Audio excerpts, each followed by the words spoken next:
Sepela nango te banzembo lokola yingi nanalite butu ya lelo mato isinzilili bana pona koyoka soki okoya tozwi na la casa ayembaka danger petite yoka didi kinwani yoka ngana kolela balobi soki omoni oyi belela noki mongongo ye na Charlie kadi bazo sentir ke mais pour ça na talent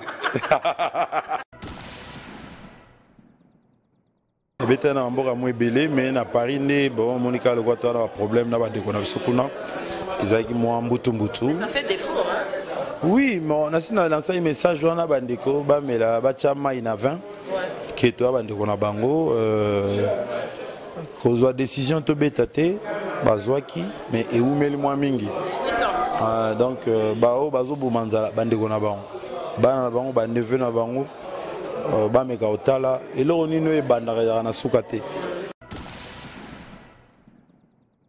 non le bagino makamso baloba na TVT mais tous en turbulence vraiment ya moi eumeli moi mikolo to sambela nzamba sunga biso ba pasteur ba prêtre ba tout mo ebele na niveau spirituel ba aider biso poto sans sortir n'impasse auto côté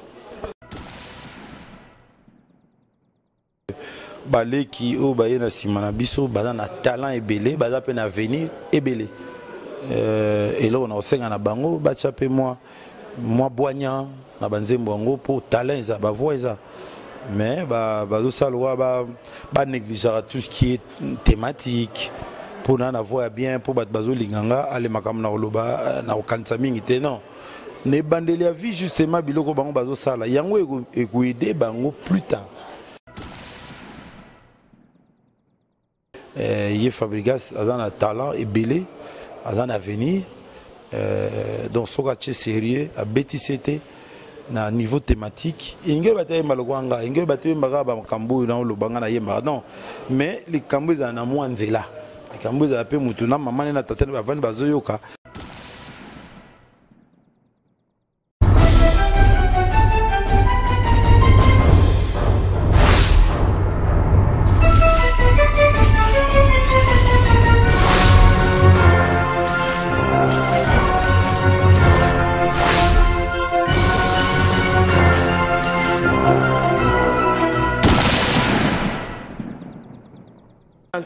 Boni la casa de Kantou, tout le monde est que ça va. Hein? Très bien. Et ça n'a bien de document bisofo yakawa. Ozo amo ba sango memela bandi kolanda kupo. Le roi ba sango qui ne monde entier. Na mis no ana mona. N'était ba mis sa revolver.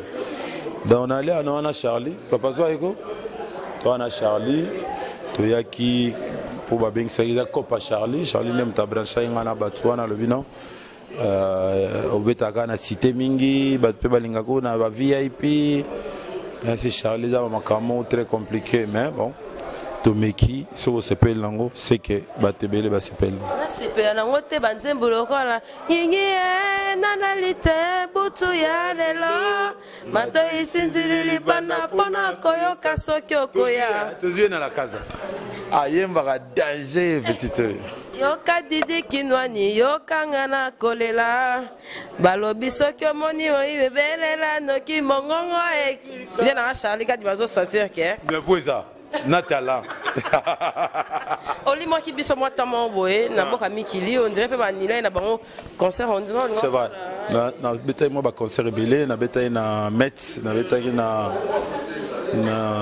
Nancy na betaille na mboka mo ebele mais na Paris nde bon monika le quoi toi na problème na ba de kona bisukuna ezaki mo mbutu ça fait défaut hein oui mais on a sina lancer un message wana bandeko ba mela ba chama ina 20 que toi bandeko na bango kozwa décision to betate bazwaki mais eumeli mwa mingi donc bao bazo bumanzala bandeko na bango bana na bango ba neveu na bango ba meka otala eloko nino ebandaka na suka te ba Camerounais bazo leka biso ba Ivoiriens ba leka biso ba dans un moment donné ba chama ina 20 ba comprendre que te bandeko tozo nyokola ba ka bandeko ya biso ba fongola mitema et ça là il n'a pas c'est que fallait qu'il y ait un engagement il y a ba visa il y a ba tout il y a ba hôtel et à un moment donné ba mi tiapé na sika na biso so yaki bango bangi mona kezo ça quand même passe tu vas bandeko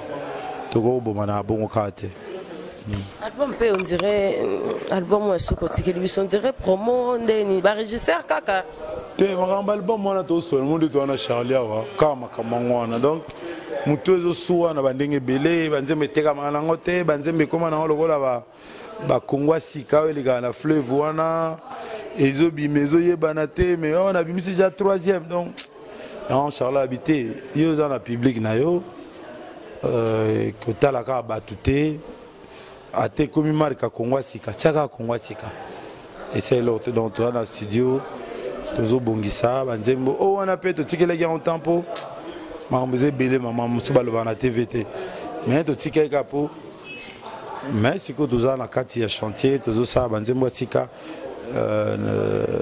moment tout le monde qui fait bima et dans un course dans tout terrain avec et bima quand question on a yo qui en trop et ça a neti et ça a combien de titres producteur nani mais au déjà ça a marché et tout ça na nini donc il faut total avant de bimisa msu tomi tout na paix ça a été bimisa non faut se mettre aussi en cause ndeni to go sala ndeni to go pour tous traverser période de turbulence.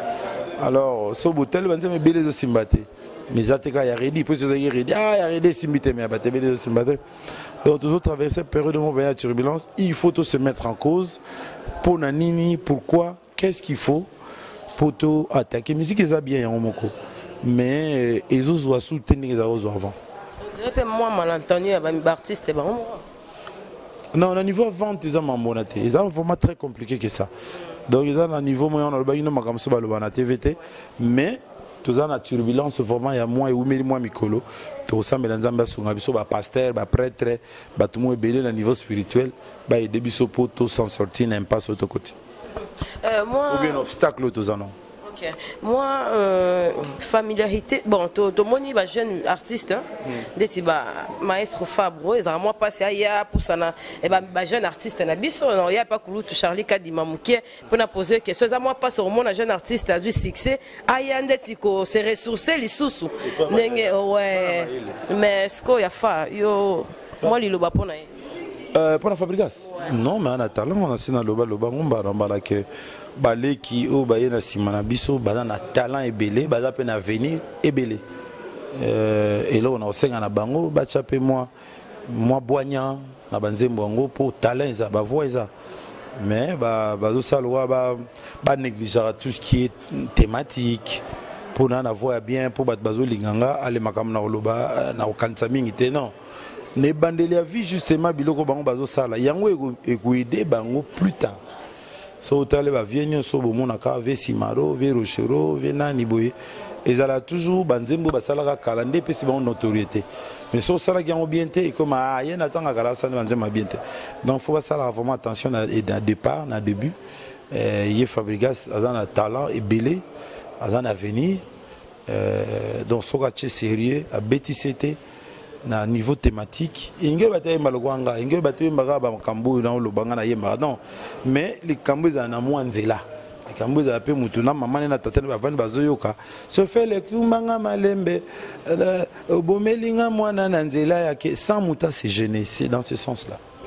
Tout le monde non quand il y a souka question souka pour hier pe na zozo e po ya ye peza mo ebele na moni ozai ko réclamer na sima wana ke bozo ya na bilo bozo yemba mais ben instrument bato asima on dirait mikolo yo na balo yembo na biso artiste qui parle souvent sima te na ndeni mama saxo ezala oui non saxo ezala kala mais tango ba saxo zaka on a placé le gros ba animation tango Zaiko langala na bandi ayeko kota ba animation ebelé ndé to bandi ko longola pose espace tosé belé et on a 24 pistes 30 pistes donc ba piste on a ba instrument alors so tozana ba bien section cuivre to tchesuna ba animation et comme ebelé mingi donc to longola ki biso ba congolais ça dit ba musicien ba longoli section cuivre pour bacha animation mais rien n'empêche comme le comme on est moins démodé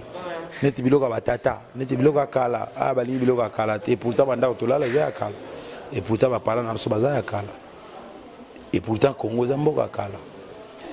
On comprend. Donc, tous qui sont pour Charlie ou Karalère, mon coyote, non, voilà, yo, na, le Kowana, les Obalana, Tomé Karapende, qui m'soussou. Ah, bon, tout, n'a pas boué, donc ils ont gêné, puis n'angaté, on a fait Charlie, non, aucun problème. Mais tout le monde est Makambo. Il y a retourne Charlie Kadi. Mais il y a un petit concert, il y a un frais. Il y a des fanatiques, c'est quoi le ok parce que look oh ya kokanga foulard on dirait yango ne comme yotiki biso ngara tenga mawana. Ouais le Mumba. Théo sikoto on est aux États-Unis, ba jeune belé, ba dans la table surtout mutumo comme Bobby Brown. Alors la taboye et puis bon ils ont un spectacle logo ils nango Salamouké, donc il faut le rappeler à Koutrema ou Yokindena. Merci programme.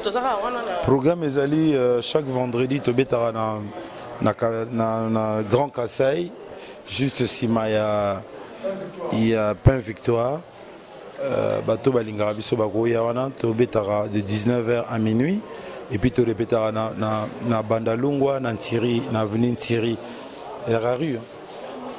Rue Thierry 371, la commune à Lingouala. Pardon, tu répètes à mardi, na mercredi, de 10h à 20h.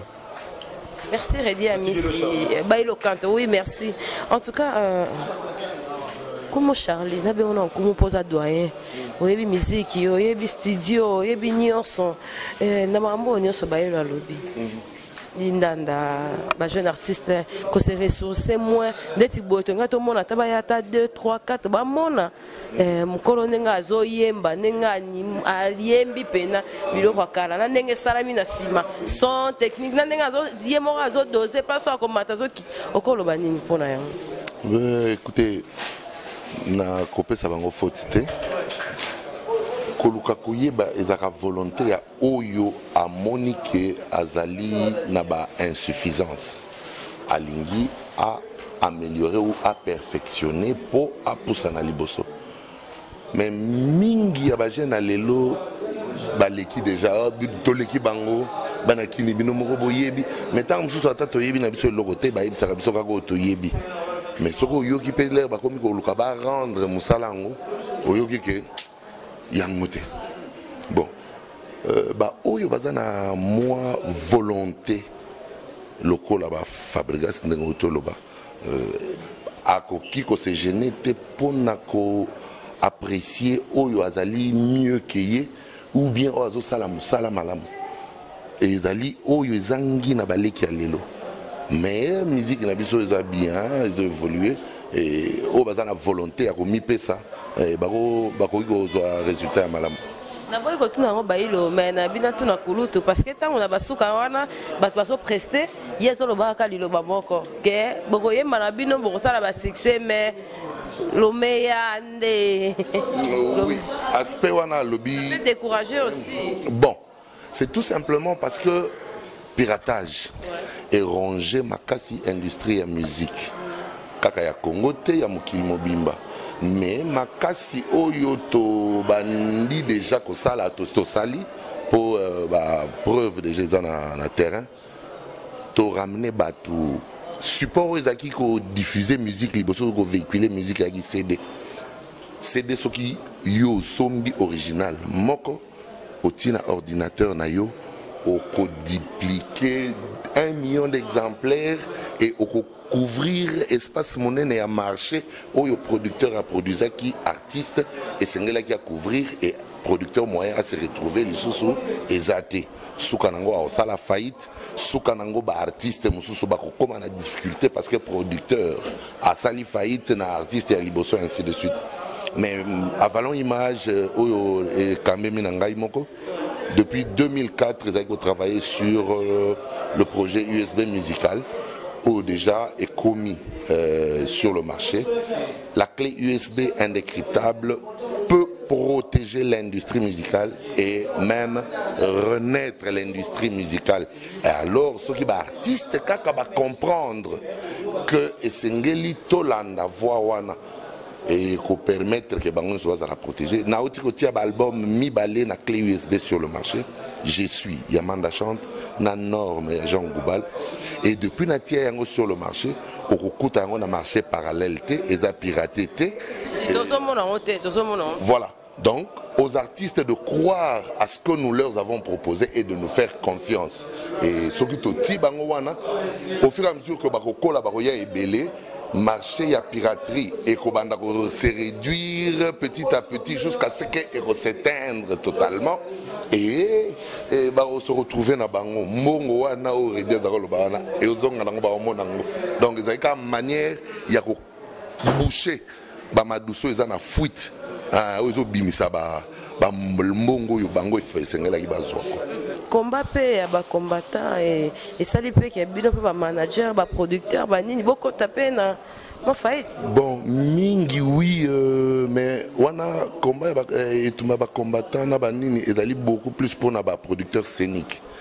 C'est vrai et ils ont empêché émergence ya culture na biso. Un peuple sans culture c'est un peuple mort.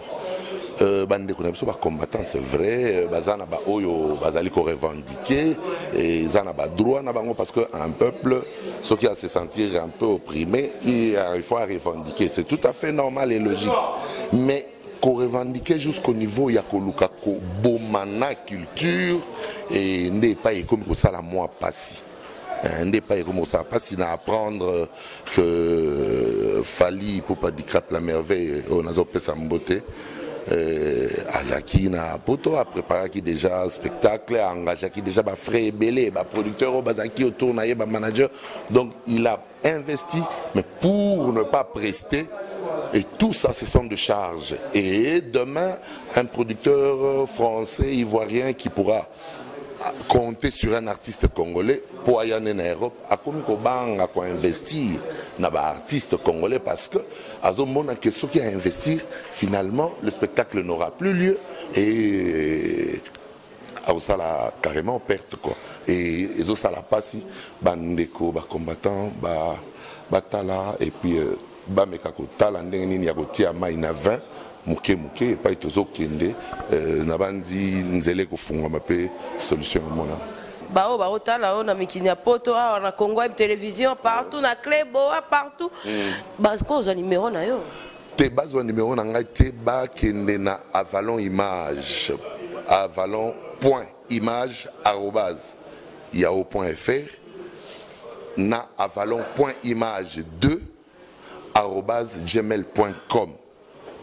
Côte en contact na 2 chiffres. 2 il y a chiffre. Okay. Avalon.image2 il y a chiffre @gmail.com.